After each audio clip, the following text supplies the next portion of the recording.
it's nice to see a lot of familiar faces. We're going to go through information that's more for families who would be having new skiers. And we'll talk about some new policies this year too, and we'll also get some new equipment or new uniforms at the very end of the discussion too, the informational portion of this meeting. But here's the itinerary.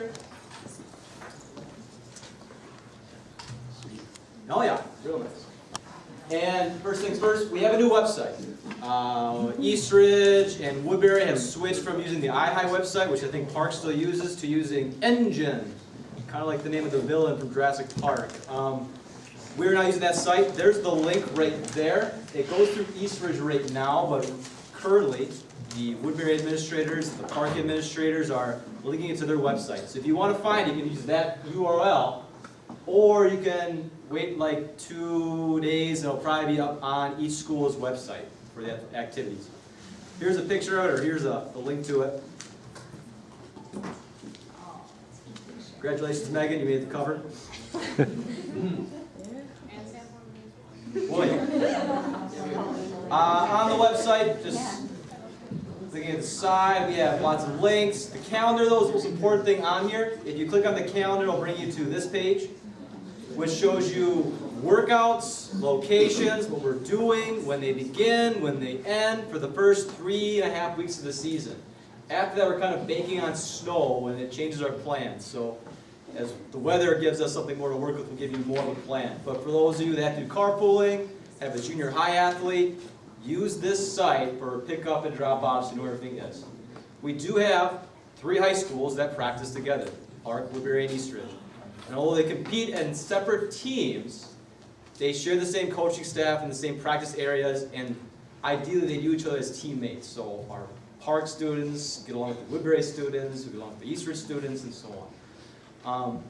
We sometimes practice at each school's high school. Maybe the teams are split up, so Park's only at Park High School, Woodbury's only at Woodbury High School, and so on. But typically we're together at one site. We're at one location.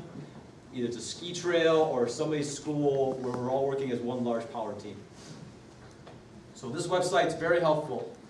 And if you need any information, I would check there before you email me. If you can't find what you need on this website, then you can contact me. On the site, right here, at the bottom, contact information. So if you ever need to get a hold of me, there's an emergency or really important question, check that out.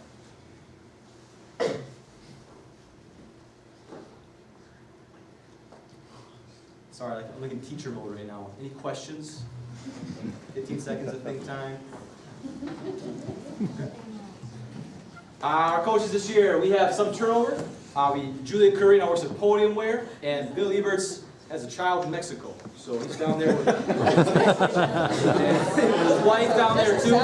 So we lost Bill, we lost Julia. They have promised us that they will find chances to come visit the team this year. So we look forward to the visits. Hopefully during the 4th annual Bill Eberts soccer tournament, the first week of school, we'll see Bill for that. Yes. But we lose coaches, we get new coaches. And now's a good chance to introduce our new assistant coach, Ryan Jensen. He is the orchestra teacher at Woodbury High School, and he's younger than me, which is awesome. Getting old. And we also have a new volunteer coach named Katie Brecky. She works at 3M, but was a skier at Stillwater and skied at the University of Madison.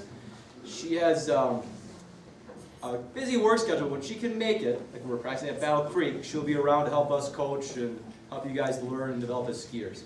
So a lot of good experience. She seems very nice. We still have Matt Maher. Works at Park High School. And we also have Dale Thompson. And Jim Reckinger is still a volunteer coach. He could not be here because he is in Utah with his new grandchildren. Very excited. Okay. What is Nordic? It is a aerobic racing sport. It's not a hobby. And athletes will compete in cross-country races that go up and down trails and hills on skis. There are 2 types of Nordic skis. There are skate skis, which is this, And there are classic skis right here. This is classic skate. Those of you that are new, just quickly, you can see that one is larger than the other. It helps with the technique. Classic looks like you're shuffling, but it's much more complicated than that. But you see people shifting weight from side to side. It's the guy in the green up here. And skate is more like ice skating kind of motion. You've seen the body weight totally transfer over, and the diagonal strides, or not diagonal strides, but the diagonal movement of the ski. Two different techniques, two different skis. If you're new and you're looking to cut the price for joining the sport, there are some things called combi skis, which take the traits of a skate ski and the traits of a classic ski, and they bring them together to create kind of a bad mix of both of them. It's not a great ski for either one, but if you want to have a pair of skis that's a budget issue, you can start with that and see if you really like it and go from there. Also look at this too before I move away. Along with the skis, you get poles, makes you go faster. Classic poles are shorter, skate poles are longer. You do want to get two types of poles. So even if you get combi skis, you will want two different sizes for your poles for skating classic. And there's also boots too. Look at all the equipment right now. Skate boots, classic boots. You can also purchase combi boots. I will show you a slide with the price for this equipment later on in the presentation. But that's skiing. Using this equipment and racing roughly 5 kilometers and hopefully not throwing up at the end. These are 3 teams. Already covered that. For practice, again, we work at specific high schools at the start of the season. And then about 2 weeks in, we switch gears. We'll pretty much always be together as 3 teams as one practicing. And we'll usually be at ski trails. So the sooner snow gets here, the sooner we'll really be together and skiing on the trails. If the snow doesn't come, we'll probably practice at high schools quite often. The trails we're usually at are Lake Elmo, Battle Creek, which we'll do a lot of our races at, and the section, the conference races held there, section 4. And we'll also go to the ravine whenever they decide to groom it. It's a very nice course when it is groomed. Practice usually begin at about 3:30 when it's at a high school, like when you're at a separate high school. When we get together as a big team, practice begins at 3:45. And then later on in the year when the weather gets worse and there's snow, we push it back to 4. We're pushing it back to 4 this year so there's less speeding to get to the sites. It's a little bit safer. The sites that we practice at, mostly, Battle Creek and Lake Elmo, will have lights, which is good because we can practice later. And if a new skier happens to get lost, at least they're not lost in the dark. We can go find them with lights. You laugh, but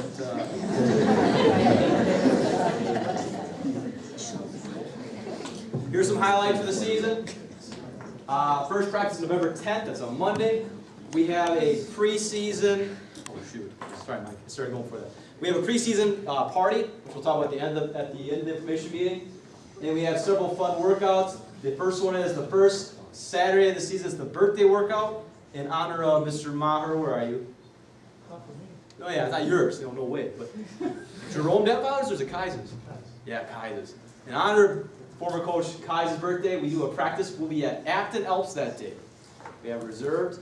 Last year we were at Battle Creek. We have it at Afton Alps. We'll be hill bounding at Afton Alps, which is much funner than it sounds. It'll be great. And afterwards, we'll have an awesome breakfast at the Mr. House. Yep, pancaked breakfast for you guys. We're like a brunch, really. Morning ski practice will be back. So after Thanksgiving break, we'll start skiing at Afton in the morning. So bring your headlamps if you have it. The Michigan trip will be before Christmas this year. So winter break starts, so we're going before Christmas. We have an unusually long winter break this year, which is great. And we'll be doing the Michigan trip before the holiday season. Holiday portion of that, and then, so plan for that. I believe the first day is the 21st, 22nd, 23rd is on the calendar. We have fundraising events. Are these dates correct? Ignore the dates, we have fundraising events. Yeah, first fundraising event is December 31st. Yep. At Cub in Cottage Grove. It's bagging at Cub in Cottage Grove. The next one is January 11th at Kowalski's in Woodbury here. All right, so that one's good. That one's good. That one's good. Okay, that one's bad. Don't do that one. Yeah, we didn't get that one. All right, We have 200 events. Check the calendar for those events. We have several large races: the Sabi, our MLK Pursuit race, sections, conference, and of course the costume race. And then the state meet will be held after that for those who earn a trip to Hawaii. Looked at the equipment already. Afterwards, if you have questions about it, I don't want to keep people here who have been on the team too long, but if you have questions about the specifics on the equipment as far as how it's designed, the structure of it, you can see me afterwards. But paying for it, the hard part about joining Nordic is just getting going and getting the equipment to ski on. You can go to stores such as Finn, Sisu, and Gear West, which I have a slide that shows the names for those for you guys later, and you can buy equipment. Intro packet or intro combo package here, $300, $500. You can also go onto eBay and find deals. You can find a friend of the family and borrow skis from them. That's what I did when I joined the team. Your first year, you don't need to have the best skis. You just need boards, and you just need to see if you like it, if you can enjoy it, and then go from there. And if that still is unappealing, we also have a rental program, something that our booster clubs are working on the last, seems like a decade now. They've been adding skis to the team, where we can supply first-year skiers with a set of either combi skis or skater classic skis. And it is free to the first-year skier. You give us a $100 deposit check made out to the Power Nordic Booster Club, and we hold on to that while you guys have the rental ski. And then once the ski is returned, the check is torn up. And so that's for first-year skiers so they can use Nordic equipment and see if they like it. It's just the skis, not the boots or the poles, but it's a good start. The skis are the most expensive part. And that day is the second Saturday of the season. We'll give you guys a heads up when it's coming so you can prepare for it. The skis are distributed on a first-come, first-served basis for that day. Clothes. Dale, do you want to just kind of talk about this a little bit? Sure. Clothes are really important for staying dry. That's the big thing. If you get wet out there because you've got clothes that are too warm, then you get cold really fast as soon as you slow down. So we've got some examples of clothes up here that for parents that haven't seen this stuff before. Typically synthetics are the best thing. Cotton is not good because it absorbs sweat, and then you really get cold when that sweat cools off and your body starts to cool off. So some kind of synthetic or wool works great too. For tops, these are lightweight. Don't go too warm because you'll get overheated.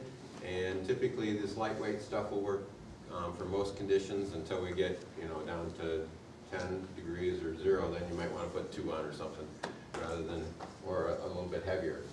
Then for, didn't bring any long underwear, but same principle as this. It's fairly light synthetic material that you'd use. Then you'd have some type of tight or ski pant over top of it, so you've got 2 layers. The other option is just to have long underwear on and then some kind of a windbreaker pant.